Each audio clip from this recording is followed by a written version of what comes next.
Hey there, Trekkers and Trekkies. Got another book review. I know I hadn't published one of those in a while. I'm going to try and get back on schedule with those. I've got plenty of books. Boy, I need to straighten my bookshelf. Looks like crap. Books have gotten tumbled over. Oh well. But I actually have a fairly new book. Just came out a few months ago. We are going to be looking at the new, which if you guys know me, follow me on social media, you know I love Lower Decks. This is the Cerritos Crew Handbook. Um, I've got, it's a mostly positive. A couple of things I'm like, I guess. So here, let me go ahead and get this out of the way, because we've looked at a couple of the old like technical handbooks that they made for original series. I've got the one for next gen. I think we looked at that one. Don't remember. If I haven't, we'll get to it. We will get to the Deep Space Nine one soon. Point being is that I think that I was expecting something akin to those. So this is a little bit different, which means that it doesn't have any of the like technical stuff that I might have been hoping for. So if Mike McMahon ever sees this video, and I know the series it just ended a couple of weeks ago. I'm horribly sad about that. I miss it already. I will be rewatching it constantly. Paramount has made a huge mistake. I love Lower Decks. I love the characters. I love the stories. But that aside, if he wanted, he should at some point make a technical book for the Cerritos. Dude, fans would lose their minds. But let's take a look at the Crew Handbook. So this is a paperback. Well, it's kind of interesting. It's not a traditional paperback in the sense of, I'm trying to see if I have a old school paperback book. Okay, so this is actually a book I'm getting ready to read that we'll do a review of soon. But so you see how the cover is like this thin, almost just cardstock style stuff. This is actually thicker. It's if I was to compare it to anything, it would be like the boxes that like cereal boxes are made out of, or like crackers, the slightly thicker cardboard that food packaging comes in. That's what it feels like. It's actually got a sort of sturdiness to it, and the picture on the cover is actually like got texture to it, like dimension. It's really cool. I don't know if you can see that. If I can get the light to bounce. Oh yeah, you can kind of. If I can get the light to bounce off of some of those areas. It's got this little sort of slipcover thingy on where the barcode was, and a little sort of description, because the back of the book is just more of the little pictures, which is, again, this is kind of what led me to thinking this was going to be similar to the technical manuals. And it wasn't. Let me get out of your way so that we can look at this. So I'm not going to obviously go through every page. You're going to have to go get your own book. But I'm going to give this a little skim through. Obviously, we've got the standard stuff. I like the fact that it makes it look like the pad on most of the pages, which is really cool. But we start off with a message from the captain, Captain Freeman. Awesome captain. Love what they did with her. Sad to see her go. But anyways, this is obviously picking up after season 3, when everybody got the promotions. So we've got Lieutenant Junior grade Mariner. This is no longer ensign. We've got a page for Ransom.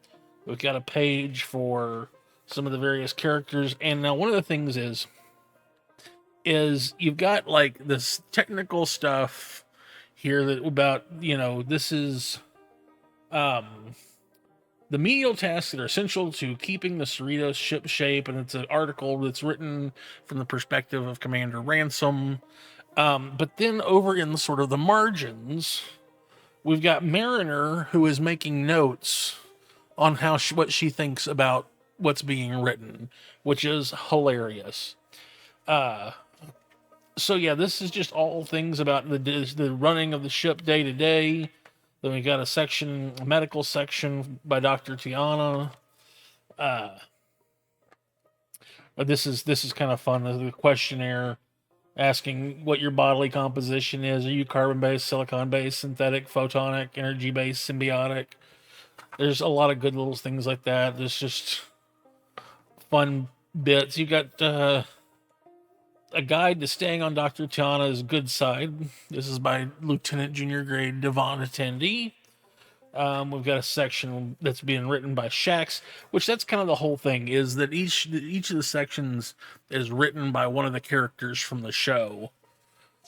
And of course there's constant references to episodes of like Next Gen, Deep Space Nine. Sorry, let me adjust this light real quick. We've got that glare does not, I guess that's my ceiling light. Sorry about that. Maybe if I prop my phone. Well, no, that just moved it up to a different spot.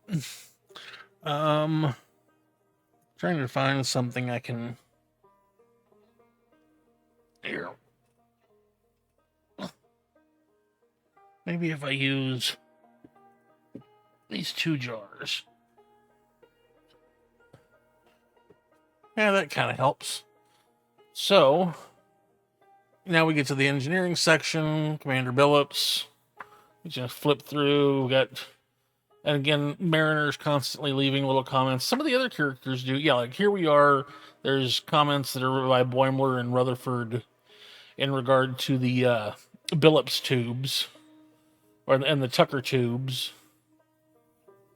which they don't actually have a picture of, and I'm betting that was because if to use a picture would actually require using a copyrighted item of sorts. The people who own the copyright or the license, whatever it is, for what was now being called the Tucker tubes, those two blinking lights. I'll try and remember and insert a picture up here in the corner for a moment. This is my thing of JD. Remember, put a picture right here. If I remember. But they are really funny about people using the pictures or anything of those tubes in their books or movies without permission. Section by Dr. Miglimo. So I'm gonna kind of skip through a little bit bigger because that's the thing. See, we got a lot of fun stuff. It's a lot of Easter eggy stuff for the show. And Talin is in the book as well. Not a whole lot. I get the feeling that this was probably written between like seasons 3 and 4. So she didn't get a whole lot of stuff in the book because she was a relatively new character. Which actually their promotions happened in the beginning of season 4. So maybe this was written around the beginning of season 4. But regardless, this is funny. The prohibited programs include the Barclay collection for the holodeck. Like I said, a lot of fun stuff, which Captain Proton and the Bride of Chaotic are reboot. You can still play the original, but not the reboot.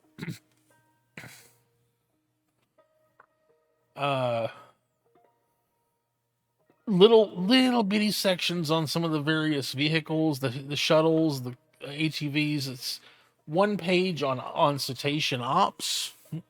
That's literally all we get. We get one page on the brig. And none of this really shows any technical stuff.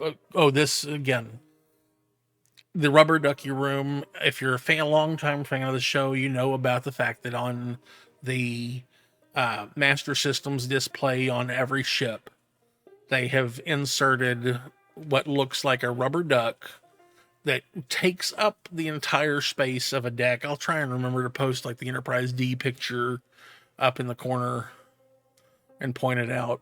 And they have completely redacted.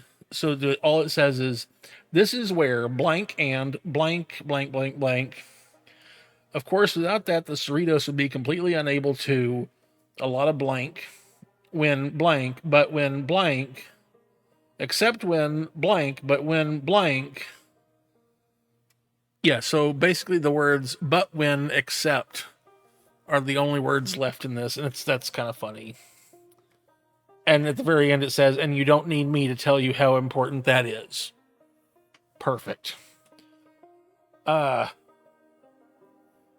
a menu from the ship's mess, an article in the crew lounge, article on the repair bay that we see all the time, the crew berths, importance of the Prime Directive, and it's a lot of the talkie section. Then we have a section back here on allies. There's Ferengi. Of course, we get Quark right off the bat. Mugato, and Kink's Mugato Land. That was a great episode.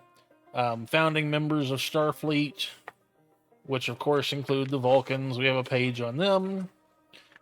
We get a page on Andorians.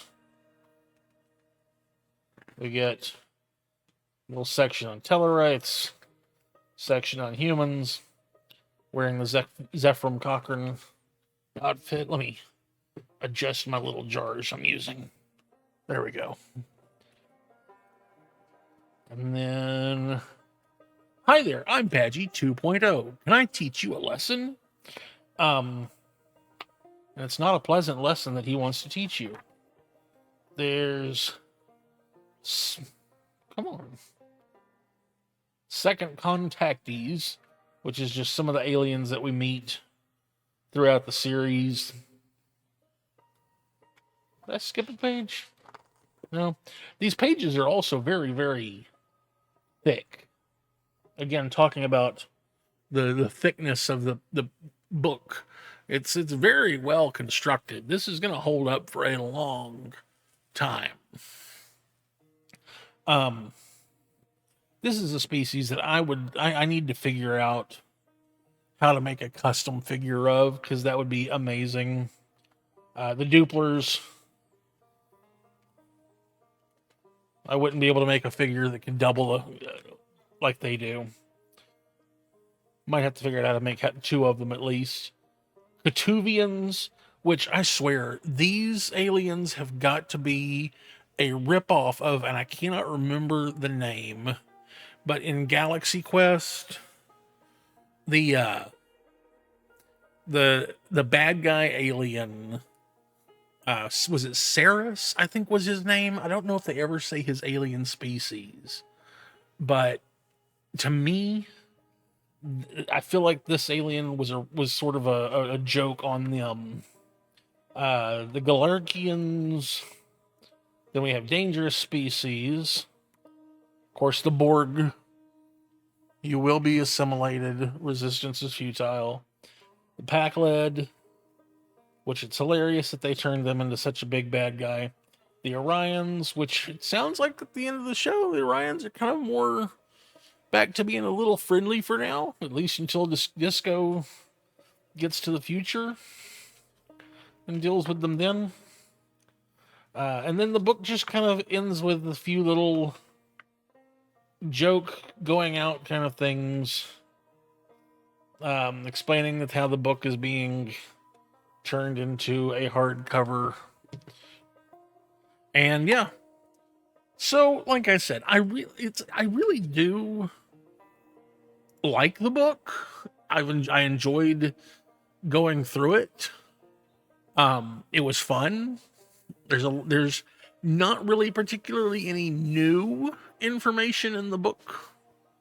It's which I guess that's kind of the other thing, is that at least with the old school technical manuals for like DS9 and next gen and that kind of thing, that we got sort of just newer, information and stuff on the ship. We got the schematics, we got a lot more details and stuff that this book didn't provide. So maybe one day we'll get that from Star Trek Lower Decks. It would be fantastic. It would be cool to get a book like that for Disco, or especially for Strange New Worlds, to have a full breakdown of the Strange New Worlds version of the Enterprise. Might be interesting to see them if they actually ever did a deck by deck on that ship. It'd be cool to see a blueprint deck by deck of the Cerritos as well. I mean, obviously the secondary section's only like 4 or 5 decks tall. That's easy enough. And of course, 2 of the decks are mostly engineering. But anyways, I'm rambling at this point. Yeah, I give the book a solid A. It's enjoyable. It's fun. But there was some missed opportunities. It's like a 91 if I was giving it a grade. 92 maybe.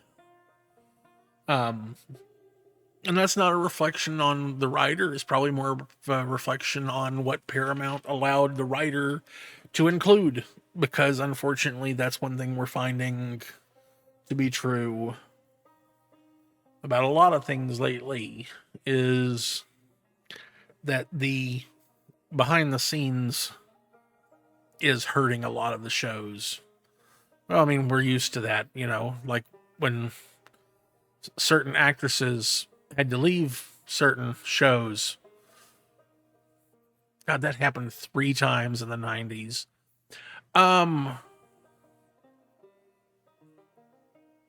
Nobody ever spots that as a trend. Anyways, that's a whole other video. I should do that video at some point, ranting about that. Fuck Greek bourbon. Anyways, I will see you all next time. Go out and make something.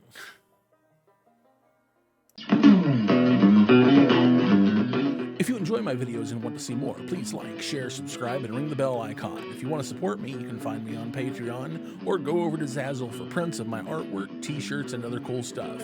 If you're still here, why? Do you want to jam out?